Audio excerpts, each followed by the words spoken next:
So I walk in rather calmly. My heart might be beating a little fast because I'm so angry and stressed out from what they're putting me through. But there he is. One of the board members who decided that it was illegal for me to videotape people that are threatening my life. I go in calm. So the only time that I get upset is after this man, like Sadam Hussein in a red shirt, has the nerve to say something like, and then it's like, are you kidding me? Who are you? It's like Marlon Brando at the end of Apocalypse Now. It's like when I hear myself saying these things that are going on, it's like, guess what? It really is going on. And I watch the wife, her like hand gestures, and she's making the universal sign for crazy as the bartender's looking at her like, what are you trying to say? Her face was, it said it all. And the guys at the bar, they were like, what? What is this? I don't know if they know each other. But I didn't go in to make a scene. But when he yells, he's the first one to yell, have her removed. I'm telling you, you know, it's like, I am the first to admit my voice is so obnoxious. It's so shrill. But I didn't go in there feeling that way. It started when he has the nerve to say, have her removed? Like, she and the wife is gesturing, call the police? Like, is that a phone? Or the universal sign for crazy? Oh, I forgot, we caught eyes here too, so it started right then. That's when I lost it. Who has the nerve to decide someone walks in the bar in 10 seconds?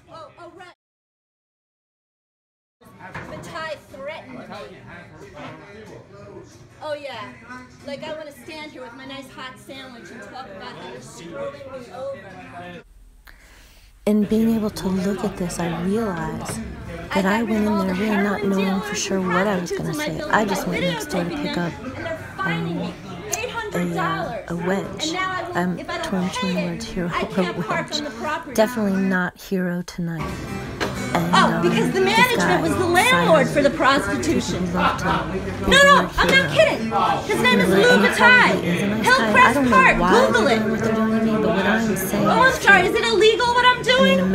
It's called the U.S. Constitution, Baldy. For God knows what reason, whether he's oblivious to it, all I know is he allowed it to continue while they were threatening me for 3 years. And it has destroyed my health, my life more than it already was. Everything is another setback. Don't worry, I'll just be fast. What is the law on photography in public? But my voice, the only reason I even remotely raised my voice at first is because the first words out of his mouth were, don't engage, like this is a monkey that just like I want to stand here with my nice hot sandwich and talk about how you're screwing me over.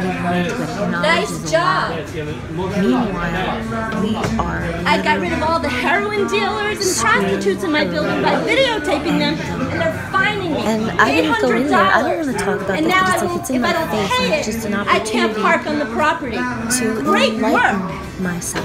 Oh, because the management was the landlord for the prostitution. No, I'm not kidding. His name is Lou Bataille. Hillcrest Park. Google it. I'm sorry. Is it illegal what I'm doing? Not listening. It's called the U.S. Constitution, Baldy. Louder than I am. Their voices are more powerful, stronger than mine. I'm trying to be heard, and I end up, my voice is so annoying. So I understand that, but if I hadn't videotaped this, imagine how they would describe the evening. Imagine what they probably have surveillance cameras, and I think everybody should have surveillance cameras because everybody's a fucking liar. And it would be nice to not have to do this. To protect myself. I mean, imagine to be arrested for asking someone in your neighborhood in a pub why you take my home and turn it into a place where there's heroin traffic which is one thing, which I might not even say anything about, because I would never wish this on anybody. But these people threaten me, physically threaten me. I record them saying, it would be worth doing 90 days in jail just to beat her ass. I'll punch her down the stairs. You can't call the police for shit. Every single one of them. Whether it's a chubby little Catholic school teacher who would have you think she's like chubby Donna Reeves. She's like Charlita Manson more than all the gunslinging, heroin dealing, prostitution put together, because of the stupidity behind it all. And then when I give these recordings to the police,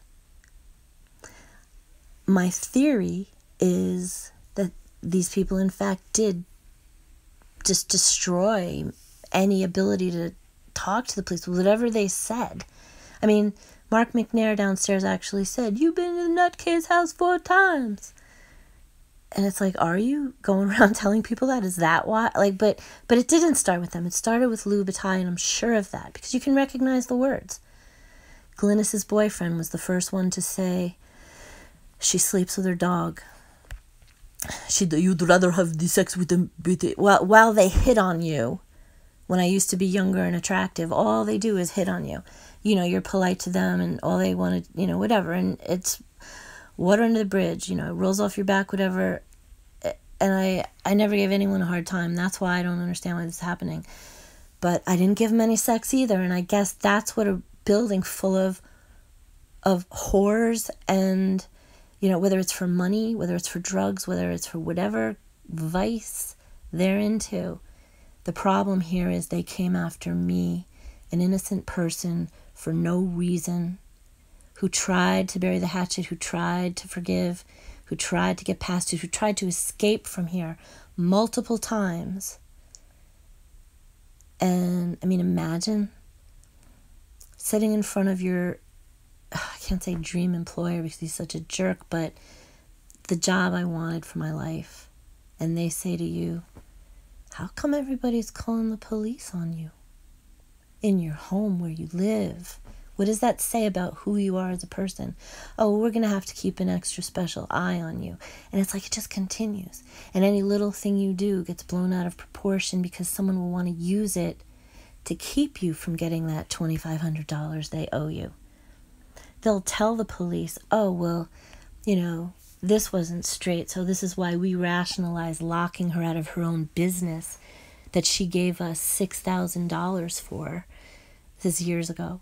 But the point is, yoga teachers backstabbing each other like that, where is the health in that? And that conversation is not allowed to be had. Why, I don't know. Because it is that simple. It's as simple as leaving someone the fuck alone, checking yourself on...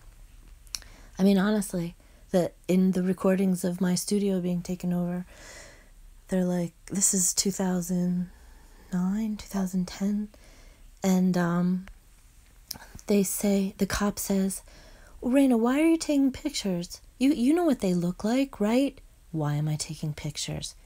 Because your ass is going to be on YouTube for the next, how many years has it been?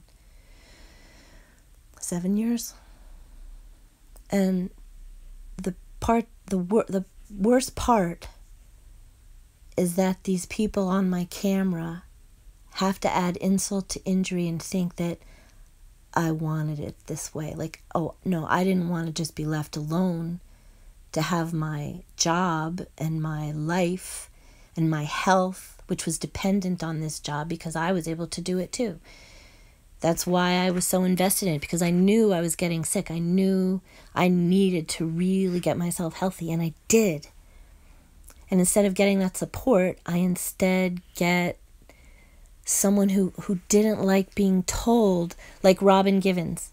She didn't like being told to put her hip down on the floor because that's how you're supposed to do final spinal.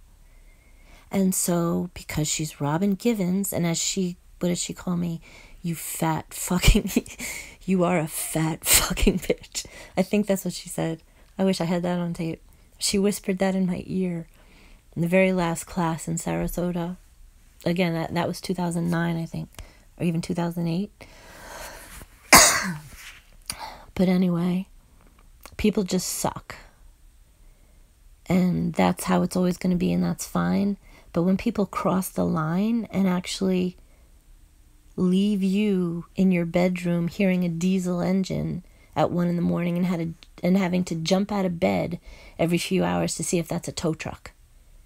And why would they be towing your car? Ask Aunt Margie. Not Aunt Margie, because I have an Aunt Margie, but Margie. Because she doesn't speak really good English, so she doesn't really get the nuance of when I said the other night when I went to get my parking sticker, I know about this tow truck thing that you do. I watch my neighbors get towed away for not paying the rent. And so she half understands what I'm saying. So she's like, well, that is how it should be, And I'm like, no shit. Those are the people that were threatening me. So I'm happy to see them go. But she's too busy, whatever it is in her own little world. But these people are breaking the law. They're spitting on the Constitution by interfering in my life. I mean, the people, I wasn't judging these people as, the vice that they were. Fact. It was because they were coming after me. They were literally leaving knives out, threatening me with hammers to my head. How many times do I have to say it, and they still want to come back for more?